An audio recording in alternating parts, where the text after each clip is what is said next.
हमारे सामने ये प्रश्न है एनटीए यूजीसी नेट समाजकारी का तृतीय प्रश्न पत्र। हम लोग बात कर रहे हैं दिसंबर 2013 के प्रश्न पत्रों पर और उसके अंतर्गत हम लोगों ने 53 क्वेश्चंस देख चुके हैं।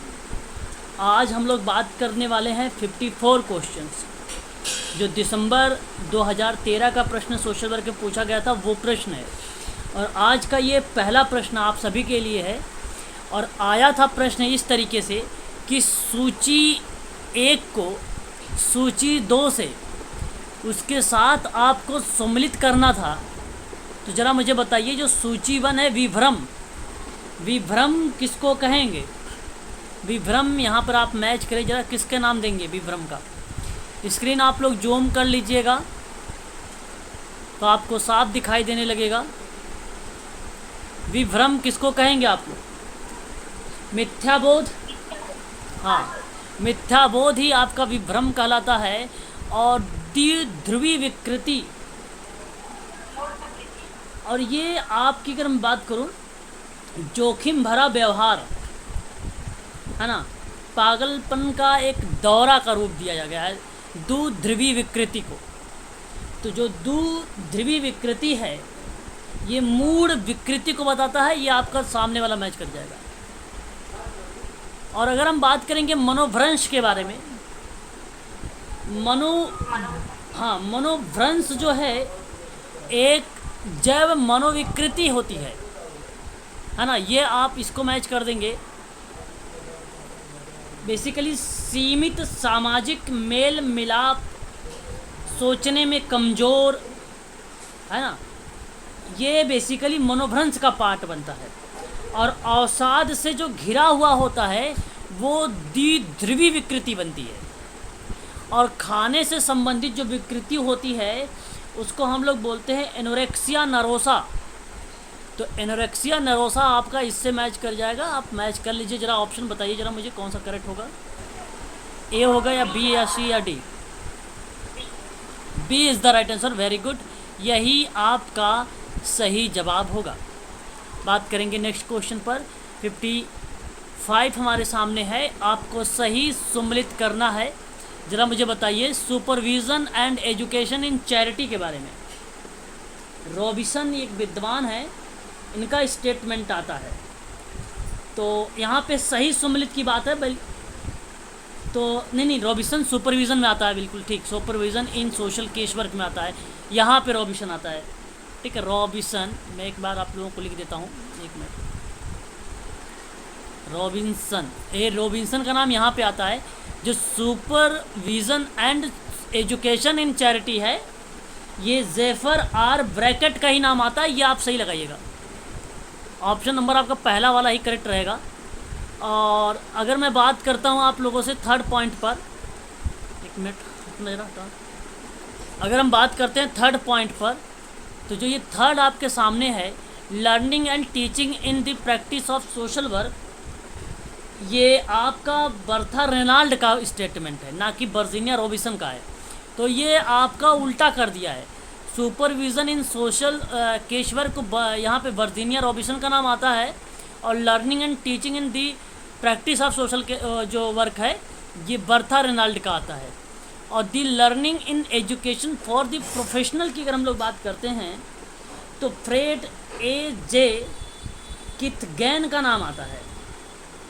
तो इसने teaching and learning from with इन की बात कर रहा था, तो उसके अंतर्गत कहा गया कि दी learning in education for the professional, बल्कि एच पार्लियामेंट का नाम नहीं आता, पार्लियामेंट का नाम आता है समस्या समाधान की प्रक्रिया में। तो ये भी गलत है आपका, ये भी गलत है और ये भी गलत है। ऑप्शन नंबर आपका पहला सही हो जाएगा, इसलिए 55 का ऑप्शन नंबर ए वाला कर देगा।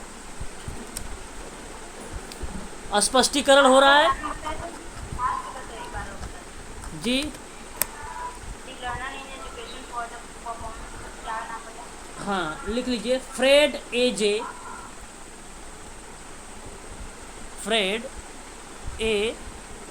जे, ठीक है, किथर्नगेन,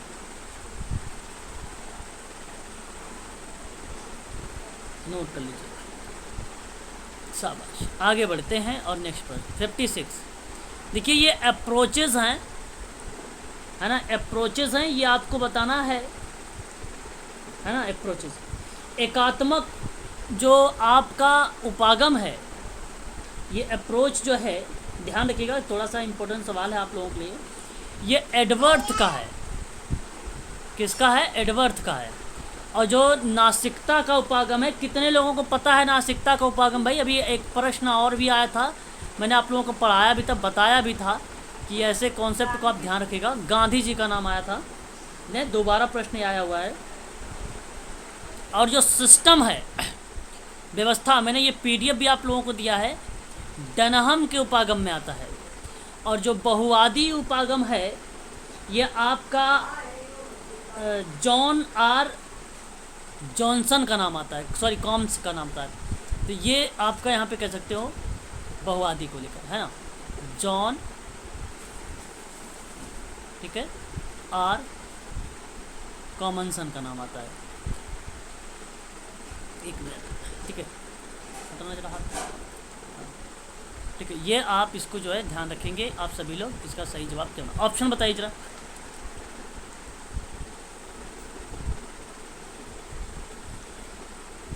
चार, हाँ डी, ठीक है। थोड़ा सा ध्यान दीजिएगा। देखिए अगर एक दिन में एक उपागम अगर याद हो गए आपके, तो समझो बहुत अच्छी बात है ना, जो आपने कुछ सीखा। एक तरफ अधिनियम है, एक तरफ वर्ष है। और अधिनियम और वर्ष को अगर हम लोग मैच करते हैं तो समान पारिश्रमिक अधिनियम तो आप लोग जानते ही हैं 1976 का है। कर्मचारी प्रतिकार अधिनियम की बात करते हैं तो 1923 का है। और कर्मचारी राज्य बीमा अधिनियम की बात करेंगे तो 1948 का। उपादान संदाय अधिनियम की बात करेंगे तो 1972 का हो जाएगा। ज़रा मैच करके बता दीजिए आप सभी लोग मुझे।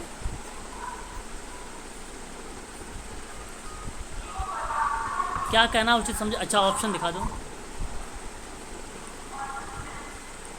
पहले का 1976, दूसरे का पहला, option number D, D correct जवाब। ये प्रश्न बहुत अच्छा है, देखिएगा 58। प्रत्येक मानव की गरिमा तथा योग्यता युक्त व्यक्ति समझा जाना चाहिए। देखिए ये आपको बुक में लिखा हुआ मिलेगा, बुक में ये लिखा हुआ मिलेगा। देखिए कोई बच्चा है जो अनम्यूट है, भाई वो म्यूट हो जाए, उनके यहाँ से बैकग्राउंड आवाज़ बहुत ज़्यादा आती है, बैकग्राउंड आवाज़ बहुत ज़्यादा आ रही है। ज़रा मुझे बताइए कि प्रत्येक मानव गरिमा तथा जो है योग्यता युक्त व्यक्ति समझा जाना चाहिए, ये कथन सत्य है? कथन सत्य है, ठीक है, गुड। ये आपका स्टेटमेंट सही है, ठीक है। आगे बात करते हैं दूसरा कि मानव एक दूसरे पर आश्रित होते हैं। बिल्कुल, ये भी आपका गुड जवाब हो जाएगा। और इस वजह से आप लोगों का यहाँ पर देखिए ए आर दोनों सही हैं, तो ऑप्शन नंबर ए को लगा दीजिए। अब बताइए ये प्रश्न कितने बच्चों का गलत जवाब आया भाई, जरा मैं बताइए, मैं आपको उसको करेक्ट कराता हूँ। सभी का सही है तो फिर मैं आगे बढ़ूँ।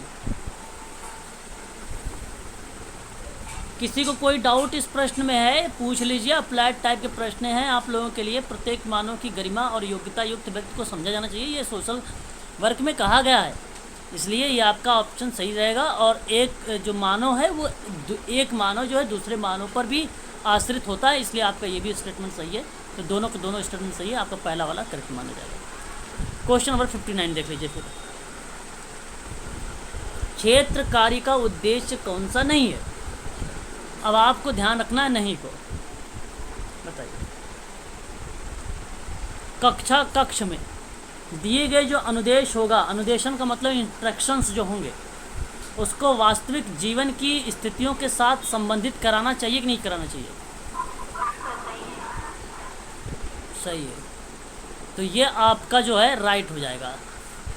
बताइए जो लक्षित समूह होगा उसके साथ काम करते हुए कौशल विकसित करना चाहोगे आप लोग? ये भी सही हो जाएगा, गुड। बताइए। अच्छा, एजेंसी के स्टाफ के सदस्य के साथ कार्य करना उचित समझेंगे क्षेत्र कार्य में? कैसे? हाँ भाई, आप काम कर रहे हैं फील्ड वर्क के साथ। क्यों गणेश जी? अगर आप फील्ड वर्क काम करोगे तो आप किसी एनजीओ में विजिट कर रहे हैं तो आप सोचो कि उनका काम करेंगे कि अपना प्रैक्टिस करेंगे? बताइए। प्रैक्टिस करेंगे ना। तो एजेंसी में स्टाफ के सदस्यों के रूप में काम तो करना नहीं, यही गलत जवाब है। और व्यावसायिक समृद्धि और विकास को प्राप्त करना, ये स्टेटमेंट सही होगा भाई। किसी बच्चे ने गलत जवाब दिया है, सही कर लीजिए। ऑप्शन नंबर सी वाला आपका करेक्ट रहेगा, क्योंकि यही गलत है, यही पूछा था नहीं। ऑप्शन नंबर सी, ठीक है भाई। प्रश्न बहुत अच्छी है। देखिए, मानव राज्य के जी हजूरिया नहीं होते हैं। जी हजूरिया का मतलब समझते हो क्या होता है? अत्यधिक आज्ञाकारी। क्या बोलोगे? हाँ, सब सर्वेंट बोलते हो इसको, सब सर्वेंट बोलते हो, अत्यधिक आज्ञाकारी वाला बोलते हैं इसको। तो बताइए आप सभी लोग ज़रा मुझे कि मानव राज्य का अत्यधिक आज्ञाकारी नहीं होता है। अब यहाँ पे स्टेटमेंट देखो, अगर मैं बात करूँ आप लोगों से, स्टेटमेंट जी हजूरिया वाला शब्द है, ये शब्द अत्यधिक आज्ञाकारी को बताता है। To ready to obey other people को रखकर, अदर पीपल को रखकर। तो मैं आप सभी से कहूँगा कि पहला स्टेटमेंट जो है आपका गलत है। मानव राज्य जो है वो जी हजूरिया नहीं होते हैं, ये नहीं होते हैं।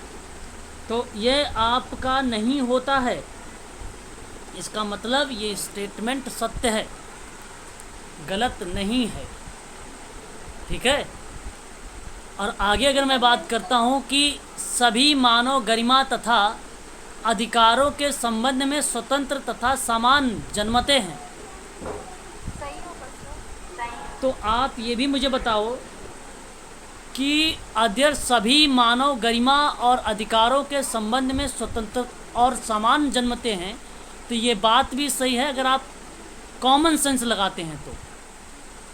केवल एक शब्द से आप कंफ्यूज हो रहे हैं ए वाले में कि मानव राज्य के जी हजूरिया नहीं होते।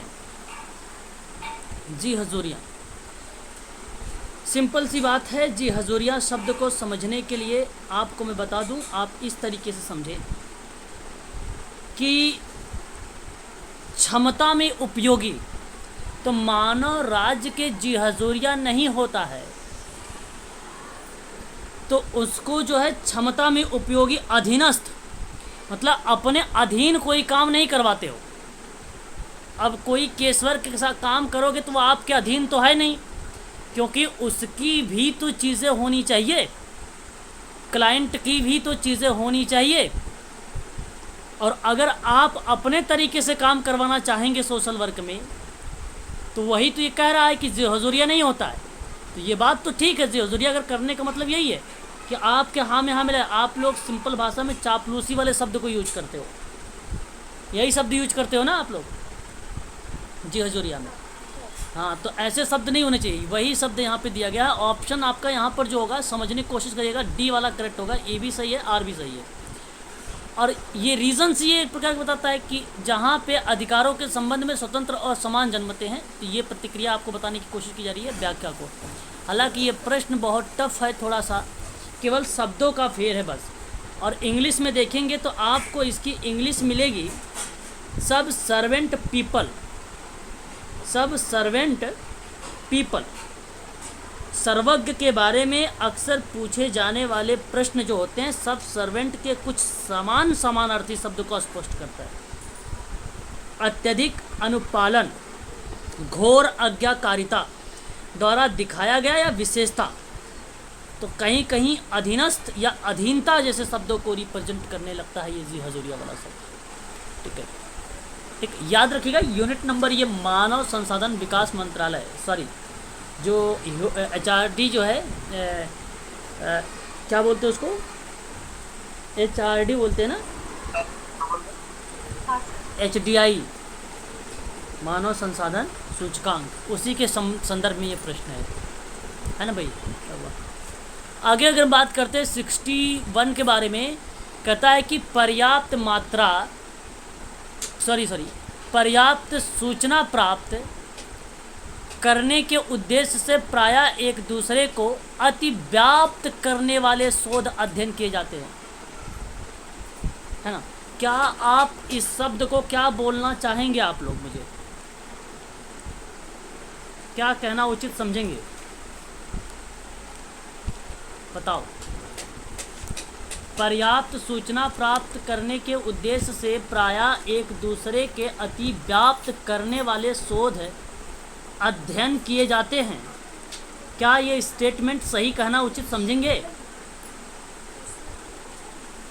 हाँ, अरे भाई पर्याप्त सूचना, ये प्रश्न दोबारा आया हुआ, रिपीट क्वेश्चन है ये रिपीट प्रश्न है, याद रखिएगा। पर्याप्त सूचना प्राप्त करने के उद्देश्य से, अब आपका उद्देश्य क्या है कि कोई सूचना प्राप्त करनी है, पर्याप्त वाले मतलब जो बेसिक आधार पे हो, एक दूसरे को अतिव्याप्त करने वाले शोध अध्ययन किए जाते हैं। अब आप सोच रहे होंगे कि अतिव्याप्त क्या हो, अतिव्याप्त है ना, ये किसी कथन या किसी लक्षण के अंतर्गत लक्ष्य या कथन के अतिरिक्त अन्य वस्तुओं के आ जाने का दोष बता रहा है। जब आप कोई चीज़ें आप लेते हैं या किसी परिप्रेक्ष्य में बात करते हैं तो वहाँ पे अत्यधिक दोष की बात करना, परंतु जो अतिव्याप्त जैसा शब्द है ये नियम या उद्देश्य से अधिक हो जाना उसको बता रहा है। तो वो जब अधिक होगा तो जाहिर सी बात दोष हो जाएगा।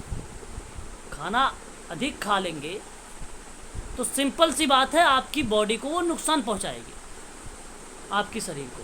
तो सूचनाएं अधिक लेना, लेकिन पर्याप्त सूचना प्राप्त करने के उद्देश्य से एक दूसरे को अतिव्याप्त करने वाले शोध अध्ययन कर रहे हैं आप। तो रिसर्च के दौरान में इस शोध को जब करेंगे तो अतिव्याप्त मतलब अधिक से अधिक नियम और उद्देश्य का जब आप पर्याप्त या जानकारी लेना चाहते हैं तो उसको ओवरलैप कहेंगे। तो ऐसी कंडीशन पर ये चीज़ें सही साबित होती हैं। न्याय के एक लक्षण का एक दोष माना जाए या एक लक्षण या कथन माना जाए तो ये स्टेटमेंट आपका सही माना जाएगा, तो इसलिए आपका ये सही रहेगा। और जब आप शोध अध्ययन को अनुलिपीकरण का परिणाम साहित्य चोरी का होता है, ये तो सही है कि अनुलिपीकरण जो होगा वो परिणाम का साहित्य चोरी का होता है। सिंपल सी बात है, अनुलिपीकरण क्या होता है? अनुलिपीकरण किसी का मतलब वो डाटा चुराने में हाँ हाँ, तो आप इसको बोल सकते हो डुप्लीकेट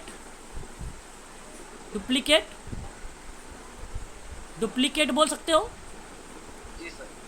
तो इसमें अगर मैं बात करूं, कहने का मतलब विषय के अनुसार अलग अलग अर्थ अगर प्रकट कर सकते हैं तो फिर तो ठीक है, लेकिन जब आप अनुलिपीकरण का परिणाम निकालते हैं तो वहाँ पे जैसे ही उसके परिप्रेक्ष्य में वही शब्द आ जाता है तो साहित्य चोरी का होता है वो। तो क्या आप इसको गलत कहेंगे? बिल्कुल गलत नहीं कहेंगे, इसको आप सत्य कहेंगे। पुनरावृत्ति, अनुलिपि, डुप्लीकेट, ये सारे शब्द इसी को रिप्रेजेंट करता है, तो इसलिए आपका ये भी सही होगा। परंतु ये बात है आपका शोध में ये भी, शोध में ये भी, तो इसका मतलब ये नहीं कि ये व्याख्या कर रहा है। बात है यहाँ पे पर्याप्त सूचना से प्राप्त करने के उद्देश्य से एक दूसरे को अतिव्यापी करने वाले शोध अध्ययन को किए जाते हैं।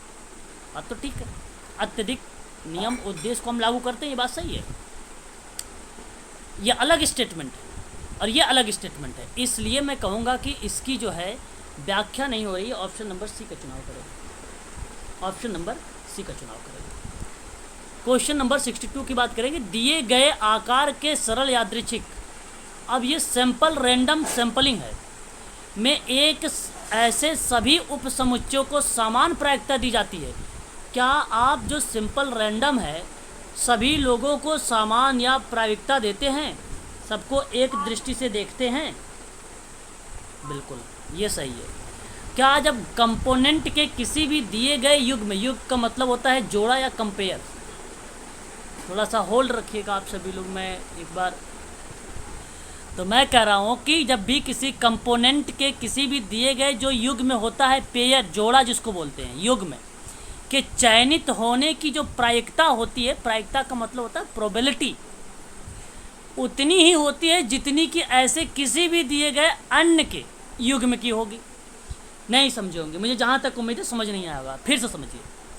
जब तक भाषा समझ में नहीं आएगी तब तक सवाल ही नहीं कर पाओगे, इसलिए भाषा को समझिए। कहने का मतलब है कि कोई कंपोनेंट है, कोई घटक है, कोई अंग है, उसके किसी भी दिए गया जो जोड़ा है, कोई एक जोड़ा होगा, कंपेयर में कोई डेटा आया होगा, उस डेटा को चयनित होने की प्रायिकता उतनी ही होगी जितनी कि ऐसे किसी भी अन्य युग्म की होगी। मतलब दो लोग आए, दोनों लोगों के जो कंपोनेंट्स हैं, जो भी डेटा होगा, जो भी समस्याएं होंगी, जो भी लक्ष्य होगा, आपने ठीक उसी प्रकार से ले लिया जिस तरीके से सरल यानी सिंपल वाले में लिया था, रैंडम वाले में। तो मैं आप सबसे कहूँगा कि क्वेश्चन नंबर 62 वाले का ये भी स्टेटमेंट सही है। और आपको बता दूं, ये सरल यादृच्छिक प्रतिदर्श का एक प्रकार की परिभाषा है, दोनों के दोनों, है ना। तो ये परिभाषाएं हैं, ये दोनों के दोनों स्टेटमेंट सही हैं, इसलिए कंपोनेंट की वजह से सरल यादृच्छिक प्रतिदर्श की समान प्रायिकता दी जा रही है, इसलिए इसकी व्याख्या हो रही है। ऑप्शन नंबर बी करेक्ट होगा। बात समझ में आई?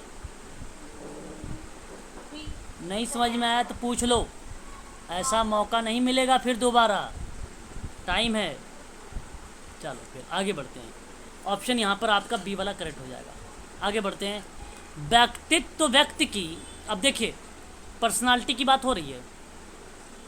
व्यक्तित्व व्यक्ति की भावनात्मक भी होता है, अभिवृत्ति और व्यवहार संबंधी प्रतिक्रिया के नमूना या पैटर्न, नमूना का मतलब पैटर्न होता है, का विशेष मिश्रण होता है। बताइए ये सवाल किस बच्चे को नहीं आ रहा है, हाथ उठाए।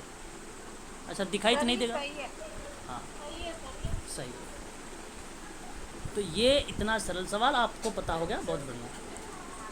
व्यक्तित्व सहनशील या टिकाऊ व्यक्तिगत विशेषताओं का संकेत करता है जो विभिन्न स्थितियों में व्यवहार के विशेष पैटर्न या नमूने में प्रकट होता है। सर ये भी सही है। ये भी सही है, क्या बात है। अब आप जरा मुझे बताइए, क्या इसका व्याख्या आप बताना चाहेंगे सही या नहीं? बोलिए क्या बोलना चाहेंगे, हाँ या ना? व्याख्या में हो रही है। बिल्कुल करेक्ट जवाब, ऑप्शन नंबर आपका यहाँ पर जो सही होगा बी वाला करेक्ट होगा। इसकी व्याख्या हो रही है, क्योंकि व्यक्तित्व के अंतर्गत व्यक्ति के अंदर, आपके अंदर भावनात्मकता भी है, एटीट्यूड भी है, व्यवहार संबंधी प्रतिक्रिया भी आप लोग करते हैं, और फिर इसी विशेषताओं को संकेत करते हुए स्थितियों में व्यवहार के विशेष पैटर्न के या नमूने में प्रकट होता है। यही आपको परिभाषित करती है व्यक्तित्व को, पर्सनालिटी को। ऑप्शन नंबर आपका बी सही रहेगा, ए आर दोनों सही है, और आर ए की सही व्याख्या भी है। आप मुझे बताएं कि किसी भी समूह का जो चरण होगा, अब देखिए आप बात को समझिएगा कि किसी भी समूह का, चाहे वो महिला का समूह हो, चाहे वह पुरुष का समूह हो, चाहे वह बच्चों का समूह हो, चाहे वह वृद्ध व्यक्तियों का समूह हो, कोई भी समूह हो, उन समूहों का एक चरण, एक जटिलता एक ही होंगे। क्या ये बिल्कुल बिल्कुल बिल्कुल बिल्कुल अलग अलग जटिलताएं होंगी, इसलिए गलत। क्यों भाई, सही बात है कि नहीं कुणाल सर? विजय जी कहाँ हो आप लोग? बोला करो, थोड़ा बहुत बोल दिया करो भाई। हैं, बोलते ही नहीं हो आप लोग, हैं? क्या बात है, नहीं है, आप क्लास में नहीं होंगे सर। कोई मेल पर्सन है ही नहीं, देख लो। क्या बताएं। चलो सर आगे, रात में प्रैक्टिस करनी है। चलो कोई बात नहीं, अच्छी बात है, अगर कर रहे हैं तो अच्छी बात है। अच्छा आप बताइए, सामाजिक समूह कार्य या आराम के समय का उपयोग करने में लोगों की सहायता करता है। सही है सर। बिल्कुल सही है, ये स्टेटमेंट सही है आपका। और यहाँ पर इसको गलत करिए, इसको सही करिए, जिस ऑप्शन में होगा वही सही जो जवाब हो जाएगा। ऑप्शन नंबर डी वाला है, यही सही जवाब है। ए गलत है परंतु आर सही है, ऑप्शन नंबर डी का। सर ये आराम के समय का प्रयोग क्या होगा सर? हाँ आप समझ लिए, बिल्कुल इसी तरीके से सारे बच्चे हो जाओ भाई एक्टिव, सारे बच्चे ध्यान सुनो। सामाजिक समूह कार्य आराम के समय, यानी जब आप मनोरंजनात्मक कोई एक्टिविटी करवा रहे हैं। अब वृद्ध अवस्था के बच्चे हैं तो इनको कॉपी किताब तो देंगे नहीं। लो भैया कॉपी किताब लो, अपना नाम लिखो, अपने घर का एड्रेस लिखो, फ़ोन नंबर याद करो, है ना, 898111, ये याद तो करवाओगे नहीं। इसके लिए आप मनोरंजनात्मक कुछ एक्टिविटी देंगे, जिसको हम लोग बोल रहे हैं कि आराम के समय का उपयोग करने में लोगों की सहायता करना। अब आपकी मदद हो रही है यहाँ पे, आप उनमें उनको समाज की मुख्य धारा से जोड़ रहे हैं। अब मान लो मैंने बच्चों का ले लिया समूह, बच्चों का समूह ले लिया, तो हमने क्या किया, खेल खेल के माध्यम से सिखाया। वैसे तो कुछ सीखेंगे नहीं, अगर आप उनको एप्पल की स्पेलिंग याद करवाइए, 1 2 याद करवाइए तो नहीं सीखेंगे। और यदि वही एक तरफ आपने एक जो है वो लिया छोटा छोटा करके मैट ले लिया, मैट, उस पर 1 लिखा और यहाँ पे मैट में रखा 2, यहाँ पर मैट है 3, आपने जंप करना सिखाया बच्चों को कि भाई 1 के बाद 2 पे जंप करो, 2 के बाद 3 पे जंप करो। छोटे बच्चों को खेल खेल के माध्यम से सीख रहे हैं। तो ऐसे में आपने ये मनोरंजनात्मक एक्टिविटी है, और मनोरंजनात्मक एक्टिविटी आराम को बताती है। आराम का मतलब ये नहीं कि आके सो जाओ चारपाई पे, वो आराम है। आराम का मतलब मनोरंजनात्मक, सोशल वर्क में आराम का मतलब यही होता है कि मनोरंजनात्मक गतिविधि, सोशल वर्क में आराम इसको बोला जाता है ना, ठीक है। सर उनको उनके एंटरटेनमेंट के थ्रू मुख्य धारा से जोड़ना। बिल्कुल, रिक्रिएशनल इंटरटेनमेंट के माध्यम से उनको समाज की मुख्य धारा से जोड़ना, ये बहुत बढ़िया जवाब आपका है, ठीक, बहुत बढ़िया। ऑप्शन नंबर आपका डी सही रहेगा। आगे बढ़िए। आपराधिक न्याय प्रणाली अपराधी को दंडित करने तथा उसे सुधारने हेतु तैयार की जाती है। बात तो ठीक लग रहा है विजय, आप बताइए जरा, सही है ना? भाई आपराधिक न्याय प्रणाली अपराधी को दंडित करने और उसे सुधारने को तैयार ही की जा सकती है, यही माध्यम है ना। कुछ तो ऐसे भी हैं, अच्छा बेटा ऐसे काम मत करना, ये गलत चीज़ें हैं, तो उसके लिए पनिशमेंट ज़रूरी है, नहीं तो फिर तो वो हाथ से निकल गया, है ना, इसलिए ये ज़रूरी है। अब ऐसा भी मत करना कि तोड़ने लगना किसी को घर में अपने, है ना, तो ऐसे भी मत करने लगना आप लोग। ये एक प्रकार का सिस्टम बताया जा रहा है आपराधिक न्याय प्रणाली के माध्यम से, ठीक है। भारत में कानून पीड़ित अभिमुखी नहीं है। अरे क्या बताना चाहेंगे आप, बताइए। अभिमुखी जी, क्या कह रहे हैं बताइए। ओके, अभिमुखी, ठीक है, ये जो है एक ऐसा शब्द है, ठीक है ना, अभिमुखी यह एक ऐसा शब्द है जहां आपको ओरिएंटेशन की बात करता है, ओरिएंटेशन की बात करता है, और ऐसी कंडीशन पर आप विजिट करने की बात सोचें। अभिमुखी विजिट करने की बात करें तो भारत में कानून पीड़ित अभिमुखी टीम ओरिएंटेड नहीं होता है, टीम ओरिएंटेड नहीं होता है, TIM लिख लीजिए। और ओरिएंटेड की स्पेलिंग ORIEN है ना, TED, ओरिएंटेड, ठीक है। ये आपको क्या बता देने लगेगी, एक प्रकार से टाइम ओरिएंटेड मौलिक संज्ञानात्मक प्रक्रिया को, जहां वर्तमान और भविष्य की लौकिक श्रेणियों में व्यक्तिगत अनुभव के प्रयोजन के लिए एक ढांचा प्रदान करेगी, एक ढांचा प्रदान करेगी। ऐसे में ये बोला गया कि भारत में कानून पीड़ित अभिमुखी नहीं है, तो भाई टाइम ओरिएंटेड नहीं है, वर्तमान भविष्य की लौकिक श्रेणियों में व्यक्तिगत अनुभव के आयोजन का एक ढांचा प्रदान तो करेगा, परंतु कानून के परिप्रेक्ष्य में पीड़ित अभिमुखी नहीं है। ये बात आपकी सत्य है। तो ये अलग स्टेटमेंट है कि आपराधिक न्याय प्रणाली को रिप्रेजेंट नहीं करती। कानून पीड़ित अभिमुखी तो नहीं है, ये बात सत्य है, परंतु ये आप ना सोचिएगा कि ये आपराधिक न्याय प्रणाली को रिप्रेजेंट करेंगे। आपराधिक न्याय प्रणाली जी अलग अलग स्टेटमेंट हो जाएंगे ना सर। बिल्कुल, क्योंकि आपराधिक न्याय प्रणाली अनिवार्य रूप से सामाजिक नियंत्रण का एक साधन है मैडम। आपको इन अपराधों को रोकने के लिए अपराधियों को पकड़ना और दंडित करने का कार्य करते हो। तो समाज में सामाजिक नियंत्रण के अन्य रूपों में बनाए रखना, जैसे कि परिवार, स्कूल और चर्च जैसी क्रियाविधि को शामिल की जाती है। तो टोटली मिला जुला के अगर मैं आपसे बात करूं, इसीलिए एक नया दिशा निर्देश को draft rule of criminal practice के रूप में संदर्भित किया गया था 2020 में। Draft rule of criminal practice 2020 में आया था और ये बताया गया था कि सरकार की उन एजेंसियों से हैं जो कानून लागू करना और आपराधिक मामलों पर निर्णय देना और आपराधिक आचरण में सुधार करने हेतु कार्यरत को रोकना, पुनर्वास करना, दोषियों को दंडित करना, घटना को रोकना, पीड़ितों को यथावत मुआवजा देना, कानून व्यवस्था बनाए रखना, भविष्य में कोई भी आपराधिक कृत्य को करने को रोकना। केवल अगर मैं बात करता कि अभिमुखी की बजाय ब्रैकेट में डाल देता आप लोगों को केवल भविष्य वाला शब्द, तो आपका ये स्टेटमेंट तो सही था, फिर आपकी व्याख्या भी हो रही थी। और वर्तमान और भविष्य की बात करता है ये आपका अभिमुखीकरण, वर्तमान और भविष्य का, और भविष्य का केवल बात करता है आपका आपराधिक न्याय प्रणाली, ना कि वर्तमान। हालांकि वर्तमान की भी बात करेगा, ऐसा नहीं कि नहीं करेगा, वर्तमान की भी बात करेगा। Madam, draft rule of criminal practice 2020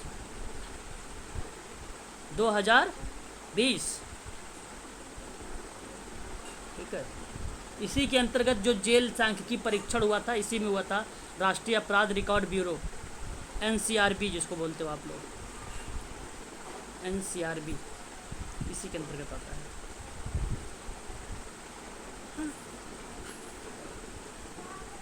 है। तो दोनों सही, व्याख्या नहीं है। ऑप्शन नंबर सी सही।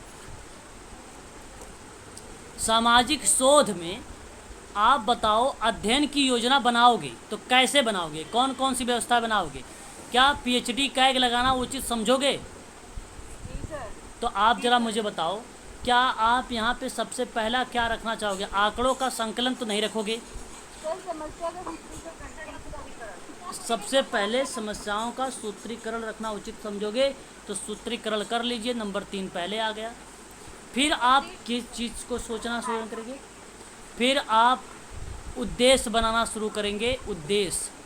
और जैसे ही आपका उद्देश्य बन जाएगा, उद्देश्य के जस्ट बाद आप परिकल्पना को बनाना शुरू करेंगे, और परिकल्पना जब बन गई तो क्या करना उचित समझेंगे? डेटा को संकलित करना शुरू करेंगे, फिर उसके बाद उसका विश्लेषण कर देंगे, फिर उसके बाद आप रिपोर्ट को लिख देंगे। तो जरा बताइए आप, 3 4 2 1 5 6, 3 4 2 1 5 6, ऑप्शन नंबर डी। आप जरा मुझे बताइए कि सही अनुक्रम का चयन क्या होना चाहिए? क्या भर्ती सही रहेगा कि प्रतिष्ठान या चयन?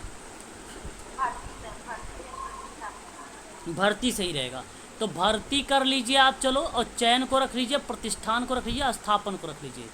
यही आपका सही जवाब हो जाएगा, सी वाला। सी आपका करेक्ट जवाब हो जाएगा। यहाँ पे आप ध्यान रखिए, रिक्वायरमेंट, सिलेक्शन, इंट्रोडक्शन और प्लेसमेंट, ऑप्शन नंबर आपका यहाँ पे सी हो जाएगा। ये आइडेंटिफाई द करेक्ट सीक्वेंस है, बताया गया है, पहले रिक्वायर का, फिर सिलेक्शन का, फिर इंट्रोडक्शन का, फिर प्लेसमेंट का। ठीक है, ध्यान रखिएगा ये सभी लोग। ये स्टेटमेंट किसके द्वारा दिया गया है? ऐसा कुछ नहीं है दिया, ऐसा कुछ नहीं। पार्लियामेंट का स्टेटमेंट अलग है, ये अलग स्टेटमेंट है। ठीक है, ये बताया जा रहा है केवल बस आपको, कि इस तरीके का आप काम करना, सही अनुक्रम पहचानना आप इसी तरीके से होगा, है ना। प्रतिष्ठान का मतलब होता है एक प्रकार से स्थापित करने की क्रिया का भाव बताता है प्रतिष्ठान। और स्थापन का जो मतलब होता है या स्थानन का जो मतलब होता है सब एक प्रकार के जो है सभासद अपने अपने स्थान पर बैठे गए या स्थान निर्धारण की प्रक्रिया, है ना, उन चीज़ों को बताता है एक प्रकार का प्लेसमेंट, है ना। तो वो उस चीज़ को आप समझने की कोशिश करें। तो ये आपका करेक्ट हो जाएगा। ऑप्शन आगे हैं क्वेश्चन नंबर 68। आपदा के बारे में मैंने देखो सही चरणों की बात कर रहा है, ये बहुत इंपॉर्टेंट सवाल IMP करिएगा, नोट कर लीजिएगा कॉपी पर अपने, कि प्रबंधन के कौन से चरण जो हैं वो सही अनुक्रम में लगाए गए हैं मैनेजमेंट का। क्या आप सबसे पहले समुदाय आधारित कार्यक्रम बनाएंगे तभी आपका जो है आपदा प्रबंधन का कार्यक्रम स्टार्ट होगा। ध्यान रखिएगा पहला स्टेप यही है आपदा प्रबंधन का। कम्युनिटी में ये काम होता है बेसिकली ज़्यादातर, और UGC जब भी प्रश्न पूछता है कम्युनिटी को अवश्य बेस बनाता है, इसलिए आप सभी लोग इसको ध्यान रखिएगा सर। क्लियर? जी सर।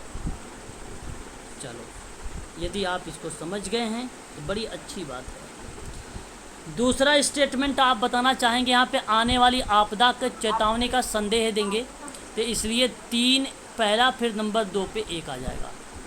नंबर 3 पे आप लोग चुनाव करेंगे खाली स्थान को कराना, और नंबर 4 पे आप क्या कराना उचित समझेंगे, 4 ही कराना शुरू करेंगे, बचाव कार्य।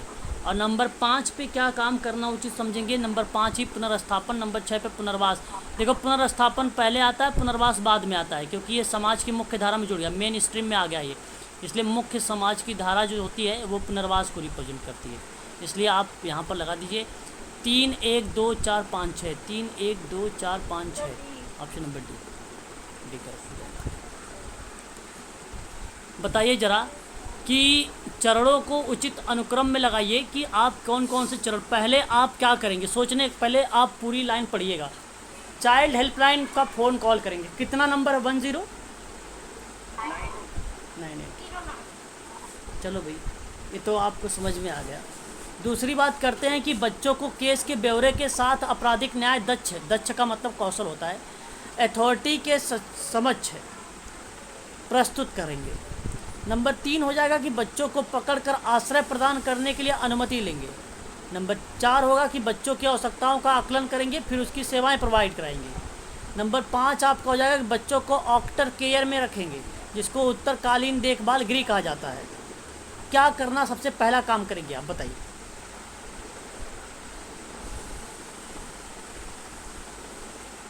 देखो आपको बता दूं, आप एक चीज़ जी, सबसे पहले आप तो फ़ोन करेंगे, याद है, हाँ।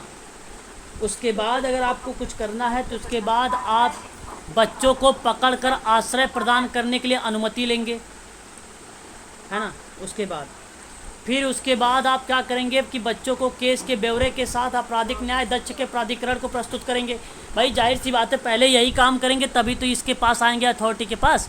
तो नंबर 1, नंबर 3, नंबर ये वाला नंबर 3 पे आ जाएगा, नंबर 2 पे ये आ जाएगा, और नंबर 4 आपका हो जाएगा, यही हो जाएगा कि बच्चों की आवश्यकता का आकलन कर देंगे, और आकलन के बाद ही तो आप भेजेंगे कि भाई ये वहाँ जाता है, ये वहाँ जाता है कि नहीं, है कि नहीं।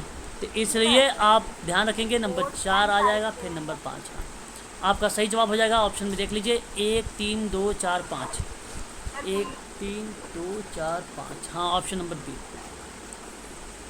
चलो सही मैच।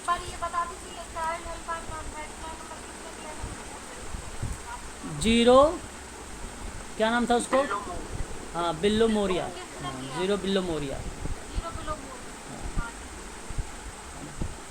1098। अच्छा, अंतर्राष्ट्रीय दिवसों को अक्टूबर माह में जरा लगाइएगा, अक्टूबर माह का है ये सारे के सारे प्रश्न, बहुत सवाल घटित क्रम में होने पर लगाते रहिएगा। तो 10 अक्टूबर को मानसिक स्वास्थ्य दिवस मनाया जाता है, ये बात तो सही है भाई। अंतर्राष्ट्रीय अगर हम वयस्क दिवस की बात करते हैं जब, तो ये 1 अक्टूबर को मनाया जाता है। जब हम आहार दिवस की बात करते हैं तो 16 अक्टूबर को मनाया जाता है, और जब हम अंतर्राष्ट्रीय कन्या दिवस की बात करते हैं तो 11 अक्टूबर को मनाया जाता है कि नहीं, ज़रा बताइए।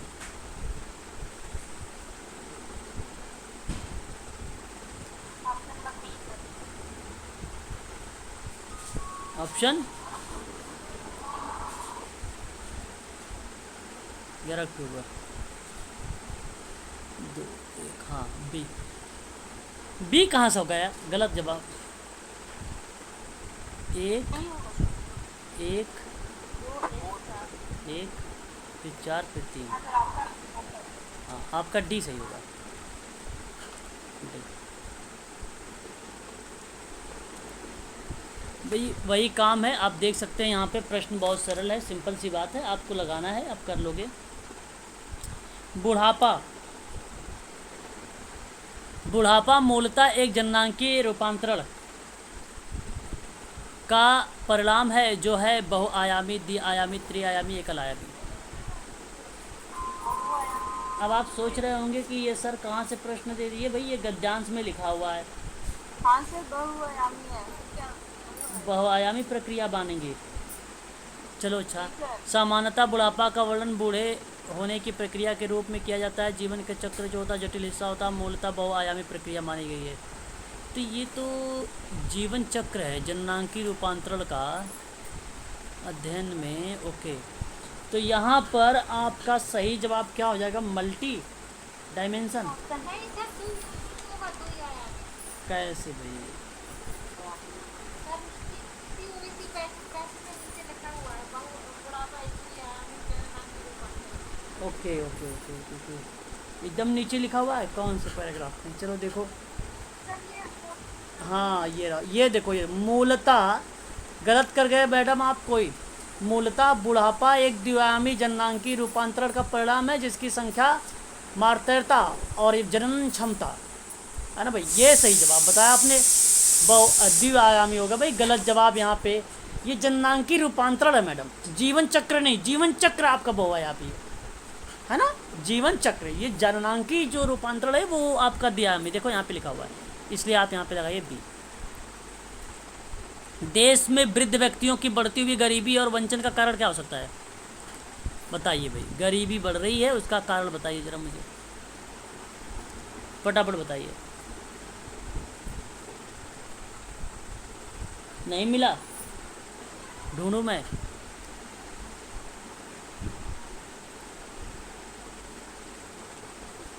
ढूंढते रहिए।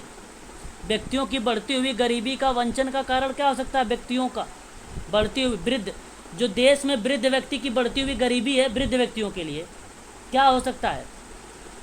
यहाँ पे देखें, ये देखिए जरा, ये वाला। समाजशास्त्रियों ने वृद्ध व्यक्तियों का वंचन से जुड़े 8 तथ्यों का वर्णन किया है। वृद्धों की गरीबी, सामाजिक निम्न स्तर, फिर सामाजिक एकीकरण, शारीरिक दुर्बलता, और क्या है, असुरक्षा, मौसमीपन, अधिकार वक्त, और जो है अवमानना। तो बताइए इनमें से कोई ऑप्शन था? जरा देखिएगा एक बार इसको अच्छे से भाई। तो शहरीकरण तो नहीं पढ़ा मैंने, संयुक्त परिवार का टूटना भी नहीं पढ़ा मैंने, समुचित सुरक्षा जाल का अभाव क्या होना चाहिए? नहीं नहीं नहीं, ये तो हमने क्या पढ़ रहे हैं बताओ, सही है? सर वो सही नहीं है। सही नहीं है ना, इसमें तो कुछ दिया ही नहीं है। वंचन का कारण बता रहा था।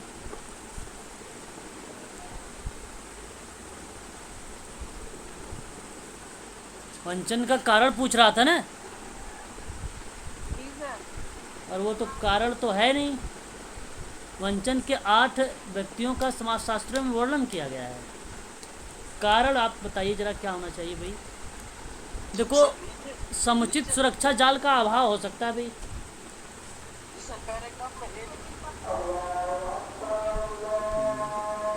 सही जवाब आपका जो होना चाहिए ना, मैं आपको बता दूं यहाँ पर, इस प्रश्न का जवाब निर्मित समुचित सुरक्षा का जाल, ये वाला स्टेटमेंट सही रहेगा आपका, ऑप्शन नंबर सी है ना।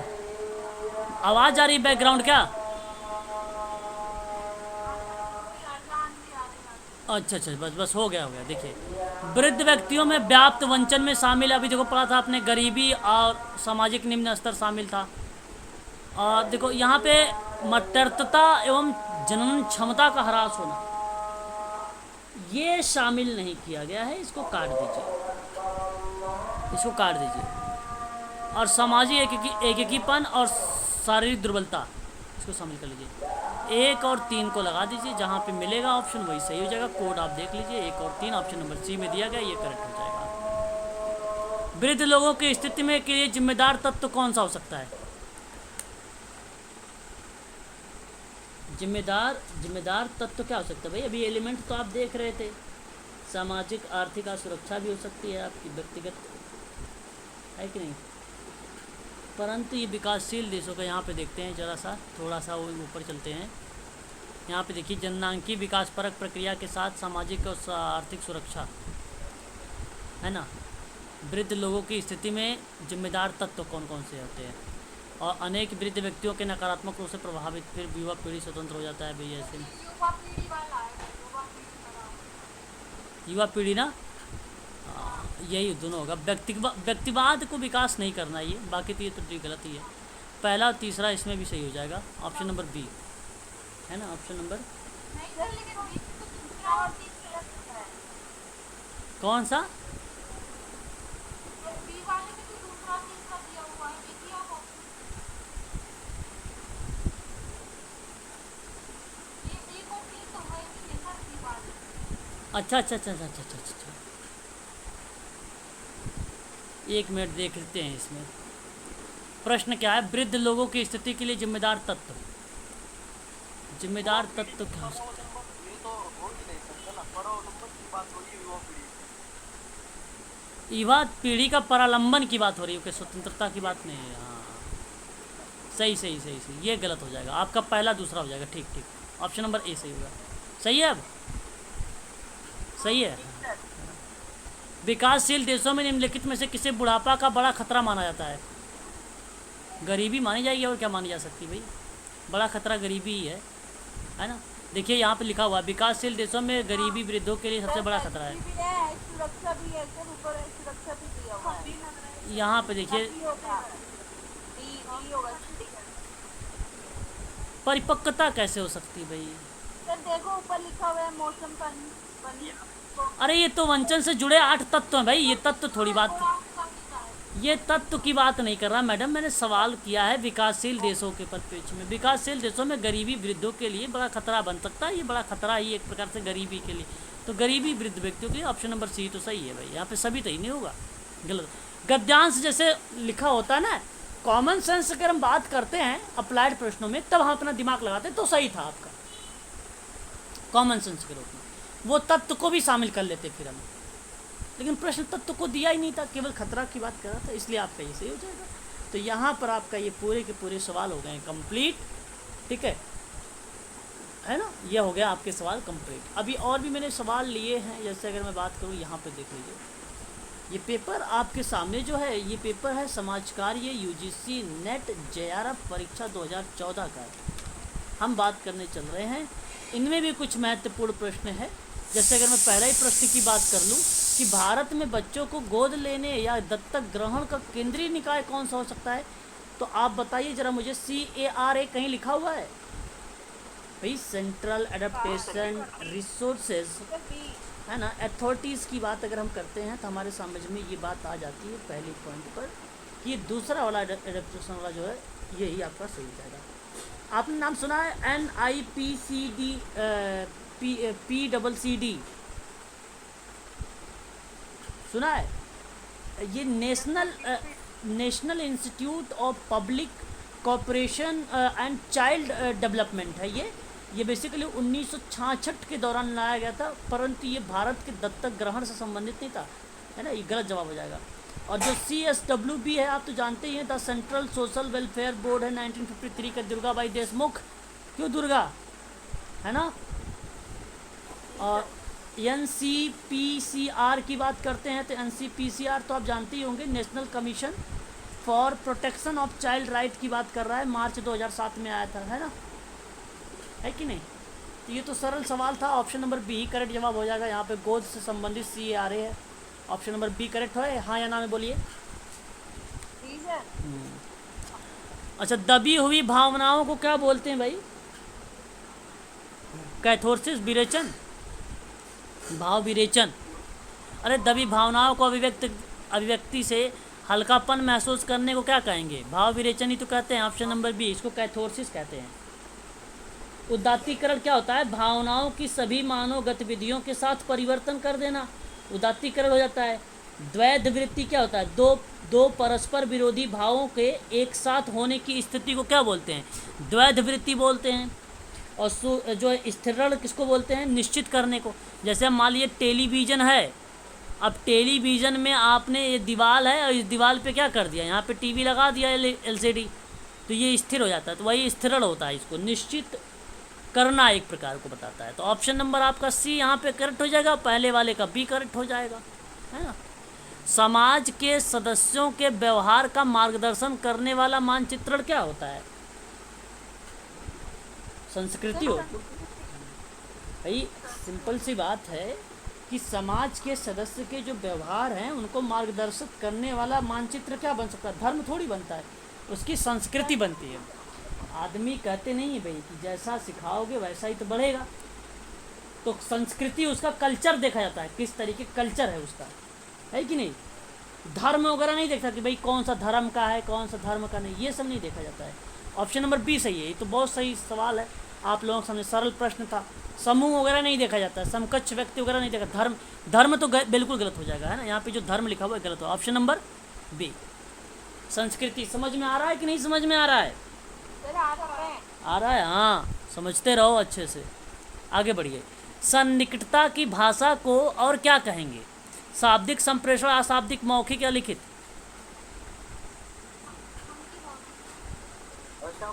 आप शाब्दिक, शारीरिक हाव भाव। देखो जैसे अन्य, देख शाब्दिक संप्रेषण क्या होता है, इस बात को समझिए कि अन्य लोगों की जानकारी को साझा करने के लिए शब्द का उपयोग करते हो, वो शाब्दिक संप्रेषण हो जाता है ना। और जब हम बात करते हैं, जब शारीरिक हाव भाव, जैसे नहीं कहते हो आप लोग, कभी कभी बात जब करते हो किसी से तो उसके फिजिकली मूवमेंट भी देखते हो, उसके भाव के इशारे, भाव समझते हो, हाँ, उसके भाव के इशारे, आइज मूवमेंट देखते हो, उसकी फिजिकली मूवमेंट देखते हो, चेहरे का हाव भाव देखते हो, वो आपका शाब्दिक संप्रेषण होता है। कभी कभी व्यक्ति जब बोलता है ना तो बड़ा घबराए बोलता है, हम समझ जाते हैं यार ये क्या दिक्कत हो रही है, इसमें घबरा रहा है, और है ना, इसी को हम लोग अशाब्दिक संप्रेषण बोलते हैं, है ना। और लिखित संप्रेषण क्या होता है? लिख कर, और कभी कभी कोई ऐसे लोग होते हैं ना, बोल नहीं पाते हैं, वो कहते हैं हम लिख कर बता देंगे। अभी छोटे बच्चों को ले लो, छोटे बच्चे क्या करते हैं ना, वो अभी उनको काउंटिंग कहो जो सुनाने के लिए नहीं सुना पाते हैं, है ना, वो लिखने को लिख लेंगे टेबल वगैरह। और कुछ तो ऐसे बच्चे होते हैं सुनाने को सुना देंगे, लिख नहीं पाएंगे, है कि नहीं। अच्छा, जो लिख नहीं पाते हैं, जैसे मौखिक शब्दों की बात करें तो शब्दों के माध्यम से विचारों की सूचनाओं का आदान प्रदान करते हैं, तो वही क्रिया मौखिक होती है। मैं तो जैसे कोई व्यक्ति होता है बोल लेगा, लिख नहीं पाएगा, वो मौखिक संप्रेषण का पास। लेकिन सन्निकटता की भाषा को अगर हम क्या बात करें, जैसे भाषा वगैरह में, तो एक अहम भूमिका निभाता है अशाब्दिक संप्रेषण।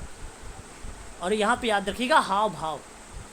क्वेश्चन नंबर 5 देखिए। सर ये शाब्दिक में क्या डिफरेंसेस होता है? शाब्दिक में, हाँ, शाब्दिक और मौखिक।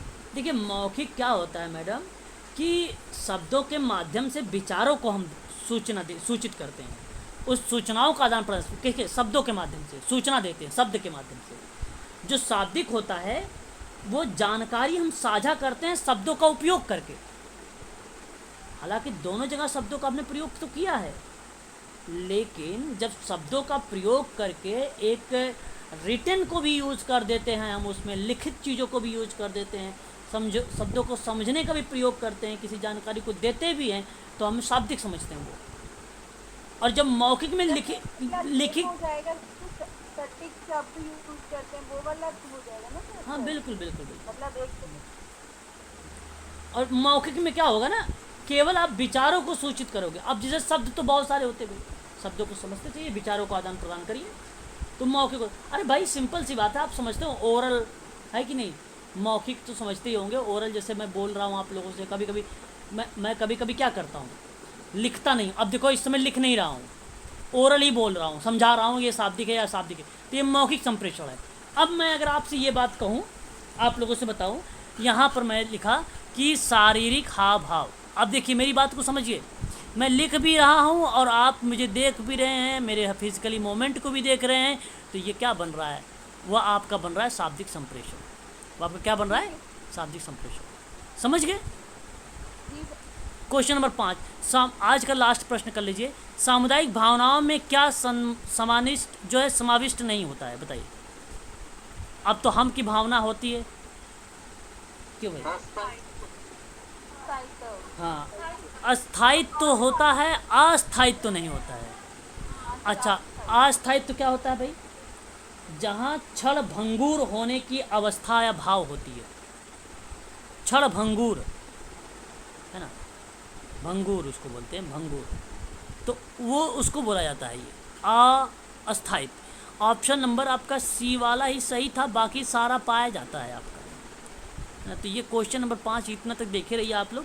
हम स्टार्ट करेंगे जून 2014 से समाज कार्य द्वितीय प्रश्न पत्रों के बारे में।